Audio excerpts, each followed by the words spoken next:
Bismillahirrahmanirrahim. Ini hadis dari Anas, beliau mengatakan, qala nasu ya Rasulullah, ghala as-si'ru fasa'ir lana. Manusia berkata, yakni sahabat di Madinah, harga-harga melambung tinggi ya Rasul, maka tetapkanlah harga untuk kami. Patoklah harga itu. Maka Nabi mengatakan, innallaha huwal musa'ir. Allah lah yang menetapkan harga. Al-qabid, yang menggenggam atau menyempitkan rizki. Al-basit, yang melapangkan rizki. Ar-raziq, yang memberikan rizki. Jadi ketika harga naik, Rasul justru memperkuat akidah. Betul, Allah yang menetapkan itu. Wa inilah arju, dan sesungguhnya aku ini sangat ingin an alqallaha, agar aku bertemu dengan Allah. Walaisa ahadum minkum, dan tidak ada seorang pun dari kalian yutalibuni bimazlamatin fi damin wala malin.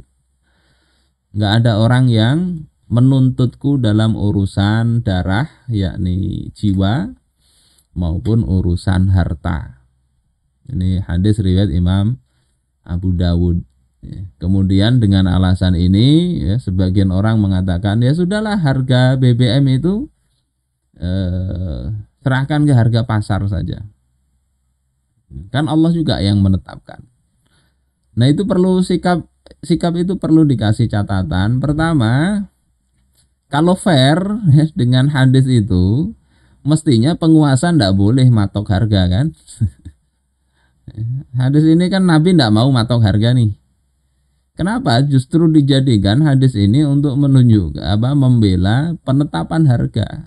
Mestinya ya dibiarkan lah, yang minyak mentah di minyak dunia turun, mestinya ikut turun juga. Enggak sekedar waktu naik ikut naik, waktu turun ogah turun. Itu kalau fair kan begitu. Tapi ternyata justru dipatok. Nah, itu enggak cocok dengan hadis tadi. Yang kedua, hadis ini bukan bicara masalah harta kepemilikan umum. Ini seperti apa yang terjadi pada masa Khalifah Umar. Beliau melihat Hatib, sahabat juga, yang berjualan di pasar, menjual barang, ternyata menurut Umar ini terlalu murah, merusak harga. Oleh Umar kemudian dikatakan, naikkan harganya, atau engkau nggak usah jualan di pasar kami. Hatib pulang, Sayyidina Umar pulang juga. Tapi mikir sambil Sayyidina Umar, ingat Nabi ini, nggak boleh itu harta orang dipatok, kita yang menetapkan harganya nggak boleh menurut Sayyidina Umar begitu. Ini seperti yang kemarin minyak goreng, orang sudah beli dipaksa harganya nggak boleh lebih. Walaupun untuk urusan ini para ulama ya ada ikhtilaf ya. Nanti pembahasannya lebih rinci bisa di lain kesempatan. Akhirnya Umar merasa ini tidak pas ungkapan beliau ke Hatib tadi. Kemudian datang ke rumah Hatib mengatakan, wahai Hatib, yang kukatakan tadi sekedar anjuran. Ya, kalau engkau mau lakukan, ya, kalau engkau nggak mau jualah sesuai dengan apa yang engkau mau. Ya, harga yang engkau inginkan jual aja sudah. Jadi itu hadis ini bicara harta milik si pedagang, dia jual ke pembeli, itu negara ndak usah ikut campur menetapkan harga itu. Jadi bukan masalah harta kepemilikan umum. Jadi ini harta pribadi. Ini penjelasan juga oleh Imam As-Sindi begitu. Jadi ndak cocok kalau hadis ini dipakai untuk urusan BBM atau tambang dan sebagainya. Nah, karena apa? BBM ini milik siapa masalahnya? Memang perlu transparansi ya. BBM yang kita pakai ini milik siapa? Apakah itu dari tambang milik Indonesia ya, ataukah dari luar membeli. Kalau memang membeli dari luar kita ndak bisa apa-apa ya, memang harga di luar berapa, masa harus ditomboki kita mau membeli. Kalau itu bukan milik kita, bukan milik negeri ini. Tapi kalau ini milik negara ini, ya, maka itu statusnya menjadi milik umum, milik rakyat. Ya, nggak usah pakai Islam pun pakai pasal 33 UUD 45 ya. Nggak tahu apakah sudah diamandemen seperti apa bunyinya. Itu kan mesti dikuasai oleh negara, digunakan untuk sebesar-besar kemakmuran rakyat. Walaupun di situ memang tidak disebut dikuasai negara mana. Ya, bisa jadi dikuasai negara, memang negara asing yang menguasai akhirnya. Ya, untuk kemakmuran rakyat mana itu juga nggak disebut ya. Jadi mestinya BBM ini ya, kalau kita lihat hadis ini ya, hadis riwayat Imam Abu Dawud, At-Tirmidzi, Ibnu Majah ya. Ada dari Abyad bin Hamal annahu wafada ila Rasulillah sallallahu alaihi wasallam. Beliau mengunjungi Rasulullah. Fastaqta'ahul milha. Kemudian minta diberikan garam, maksudnya tambang garam di Ma'rib. Ya, kata Ibnu Mutawakkil di Ma'rib. Faqata'ahu lahu. Maka Rasulullah kemudian memberikan tambang itu. Dari penggalan ini artinya tambang itu sebetulnya boleh dimiliki oleh individu atau swasta. Falamma anwalla, ketika si Abyad ini sudah pergi ya. Qala rajulun minal majlis. Seseorang di majelis itu berkata, "Ata dari ma qata'ta lahu? Tahukah engkau yang engkau berikan kepadanya itu, wahai Rasulullah, innama qata'ta lahul ma'al iddah. Sesungguhnya engkau telah memberikan kepadanya alma al-idda, air yang mengalir." Maksudnya tambang itu, tambang garam di Ma'rib, bukan pantai ya. Tambang garam itu ya kayak gunung garam gitu, diambil aja, tinggal ngambil. Tahukah engkau ya Rasul, yang kau berikan ini seperti air mengalir, artinya depositnya besar sekali. Fantaza'a minhu. Maka Rasulullah kemudian menarik pemberian itu. Artinya apa? Tambang yang besar itu nggak boleh dikuasai individu, swasta, termasuk juga apalagi asing. Ini hukumnya begitu mestinya. Nah, di dalam kitab Asiyah al-Iqtisadiyah al-Muthla dikatakan fahuwa dalilun ala annal ma'dina minal milkiyatil ammah. Ini hadis menjadi dalil bahwasanya tambang itu termasuk kepemilikan umum. Jadi ini bukan bicara penetapan harga milik pribadi, enggak. Ini milik umum. Wala yajuzu ayyakuna milkiyah fardiyah. Dan tidak boleh itu menjadi kepemilikan individu.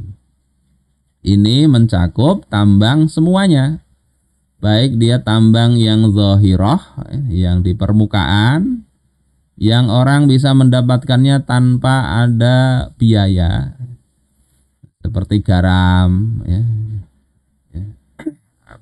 celak, yakut dan sebagainya, atau tambang ya al-ma'adin al-batinah, tambang yang di dalam, yang kalau mau di situ perlu biaya, seperti emas, perak, besi, tembaga, timah dan sebagainya. Perlu biaya, itu juga milik umum. Baik dia itu jamidah ya, padat ya. Kal balwir, seperti apa balwir itu, kristal. Ausailatan kan nafti wazibak, atau dia cair seperti minyak dan zibak itu merkuri. Semua tambang itu masuk di dalam yang dibicarakan hadis ini. Jadi kalau bicara itu Mestinya kita kalau mau tunduk pada sunnah Rasul, apa yang ditetapkan Rasul, harusnya disampaikan. Tambang itu tidak boleh dimiliki asing, swasta, ketika depositnya besar. Nah, terus bagaimana pengelolaannya kalau itu milik umum ya? Mestinya negara yang mengelola. Yang sangat disayangkan untuk urusan minyak ini, Pertamina rasanya mengelola nggak sampai 20%, 16% kalau nggak salah. Datanya nanti ada. Nah, ya dikelola, dikerjakan, diambil, diproses oleh negara, dan itu setelah jadi siap pakai, pertama bisa diberikan langsung secara gratis karena itu milik umum. Ini tergantung kepala negara ya. Sudah minyaknya ini karena milik rakyat, bisa dibagi langsung barangnya kepada rakyat. Tentunya bisa untuk biaya-biayanya itu ya diambilkan dari situ bisa. Yang kedua, bisa opsinya dijual dengan harga semurah-murahnya. Ini di dalam kitab Al-Amwal begitu penjelasannya. Rakyat tidak semua memerlukan BBM secara langsung. Kalau dibagi nanti ada yang nggak dapat. Makanya sudah dijual aja. Nanti hasilnya untuk mensubsidi atau membiayai pendidikan kah, kesehatan kah, dan sebagainya. Opsi ketiga ini juga ada, yakni dijual dengan harga pasar. Yang mahal juga mungkin sesuai dengan pasar BBM. Tapi nanti hasilnya dikembalikan kepada rakyat karena yang punya itu rakyat. Bisa dengan pendidikan gratis, kesehatan gratis, atau juga dengan memberikan layanan-layanan yang tidak perlu lagi dipungut biaya karena itu sudah dibiayai dari harta rakyat itu sendiri. Jadi tiga opsi di sini. Yang ini memang negara boleh untuk memilihnya ini sesuai dengan apa yang dipandang paling maslahat. Jadi jangan terlalu diprotes juga harga tinggi itu. Ya, karena bisa jadi khilafah pun nanti memilih salah satu dari opsi ini. Yang jadi masalah itu kan, problemnya itu kita bukan di harganya, tetapi tadi sistemnya, sistem pengelolaannya tadi, yang itu milik rakyat jadi milik konglomerat, ya, jadi milik swasta, jadi milik asing. Ini terkait dengan pengelolaannya. Nah, di sini problemnya ini ada mafianya, ya, ada transparansi yang nggak jelas kita ini. Berapa sih sebetulnya nominal subsidi itu berapa? Itu kan nggak jelas. Katanya dulu Pertalite itu harganya 17.000 kalau nggak disubsidi. Kalau 17.000 Pertamax aja nggak sampai segitu. Artinya ngapain mensubsidi Pertalite? Ya subsidi saja Pertamax. Jadi transparansi ini penting. Berapa sih sebetulnya biayanya? Berapa mengimpornya? Subsidi itu betulkah subsidi atau sekedar selisih harga? Selisih harga yang awalnya misalnya dijual 12.000 sudah untung, tapi kalau dijual 16.000 tentunya lebih untung lagi, misalnya begitu. Ini transparansi ini penting nih. Kemudian sistem dan juga penjajahan yang saya sampaikan di awal tadi. Ini mulai dulu ini ya, tahun 2019 itu ribut mafia migas. Katanya dapat fee 6 miliar per hari. Ya. Bahkan Jokowi juga geram, ya, mafia migas itu 1 triliun per bulan. Bukan 6 miliar per hari tapi 1 triliun per bulan. Di portalnya Nawacita. Ini problem kita di situ. Dan sebetulnya ini judulnya nggak perlu pakai aneh ya. Memang karena sudah dari dulu begitu. BBM yang diimpor dari Singapura ternyata minyak asal Indonesia. Bukan hanya BBM itu, produk-produk elektronik itu banyak itu. 2007 saya ke Batam itu ketemu para karyawan perusahaan elektronik yang bikin di Batam situ. bikin LCD, bikin printer. Tapi nanti mereknya Singapura. Yang dapat pajak ya Singapura. Jadi sudah mulai dulu ini, mulai dulu. Tapi beritanya baru anehnya itu tahun 2022 ini. Dan kata BJ Habibie dulu, ini pidato lama beliau ini, tapi masih cukup relevan karena masih terjadi atau bahkan menjadi-jadi. Beliau katakan itu salah satu manifestasi globalisasi dalam bidang ekonomi itu adalah pengalihan kekayaan alam suatu negara ke negara lain. Yang setelah diolah dengan nilai tambah yang tinggi, kemudian menjual produk-produk ke negara asal. Sedemikian rupa sehingga rakyat harus membeli jam kerja bangsa lain. Ini adalah penjajahan dalam bentuk baru, neokolonialisme baru, atau dalam pengertian sejarah kita VOC dengan baju baru. Penjajah dengan baju baru itu ya begitu.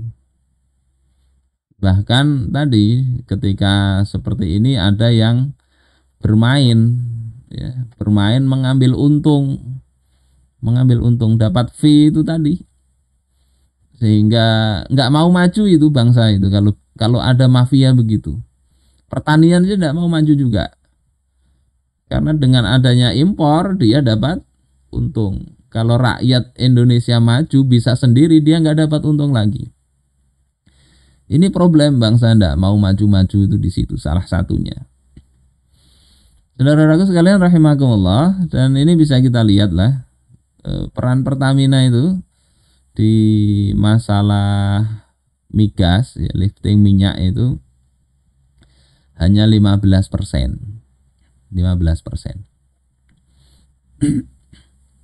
Yang lain itu orang asing. Bagaimana kita mau murah ya, kalau begini caranya? Kemudian bukan hanya dalam hal di hulu, sampai hilir pun begitu, ikut jualan ngecer. Ya, ikut jualan ngecer di Indonesia. Jadi ini masalah seperti apa yang dikatakan B.J. Habibie dulu itu. Masalah penguasaan. Jadi bukan sekedar masalah harganya, tapi masalah apa? Bahasa kasarnya ya penjajahan. Bahasa halusnya VOC, company gaya baru itu. Dan karena itu perlu dinaikkan harganya. Kalau nggak dinaikkan nggak untung itu. Nggak untung orang perusahaan asing itu. Walaupun kemarin sempat ribut juga netizen, kok lebih murah yang swasta, yang Vivo itu ya. Ya termasuk ulama dulu seperti tabi'in di Syam itu ada Abu Muslim Al-Khawlani di Ihya Ulumiddin itu diceritakan oleh penulis kitab Mawaridul Dham'an ya, bahwasanya ketika Khalifah Muawiyah bin Abi Sufyan mencabut subsidi yang awalnya membagi kepada rakyat nggak dikasih lagi.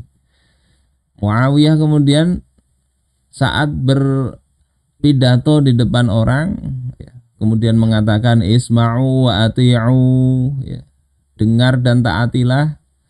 Maka Abu Muslim berdiri mengatakan la sam'a wa la ta'ata ya Muawiyah. Enggak ada kewajiban mendengar dan mentaati wahai Muawiyah. Muawiyah bertanya, kenapa? Kata Abu Muslim, ya, kenapa engkau cabut itu pemberian dari Baitul Mal? Rakyat memerlukan harta dari Baitul Mal untuk subsidi, kenapa engkau cabut? Padahal harta itu bukan hasil jerih payah kerja engkau, bukan hasil jerih payah kerja orang tua engkau. Mendengar ini Muawiyah marah. Beliau katakan, kalian di tempat ini jangan kemana-mana. Beliau pergi ke dalam, bukan ngambil pedang mau marah, bukan, tapi beliau kembali dengan wajah yang sudah basah. Ya, beliau mengatakan ya marah itu dari setan sambil mengutip sebuah riwayat ya, marah itu dari setan, setan itu dari api, sehingga kalau marah maka berwudulah atau mandilah. Tadi aku mendengar perkataan Abu Muslim ini dan aku marah. Lalu kemudian bukan hanya pencitraan beliau dengan mengatakan orasi begitu, tapi beliau kemudian kembali memberikan subsidi dari Baitul Mal kepada rakyat. Jadi ulama dulu itu urusan subsidi itu juga diurusi oleh Abu Muslim Al-Khawlani. Begitu juga Imam An-Nawawi, urusan pajak yang mencekik rakyat itu diprotes oleh beliau. Ini tugas ulama juga sebetulnya. Minimal bersuara, atau kalau enggak bisa nanti ya siap-siap menjawab ketika ditanya oleh Allah Ta'ala. Apa yang sudah engkau sampaikan? Yang engkau ketahui. Ilmu yang engkau ketahui apa yang sudah kita pergunakan untuk apa? Mudah-mudahan Allah maafkanlah segala kekurangan kita ini.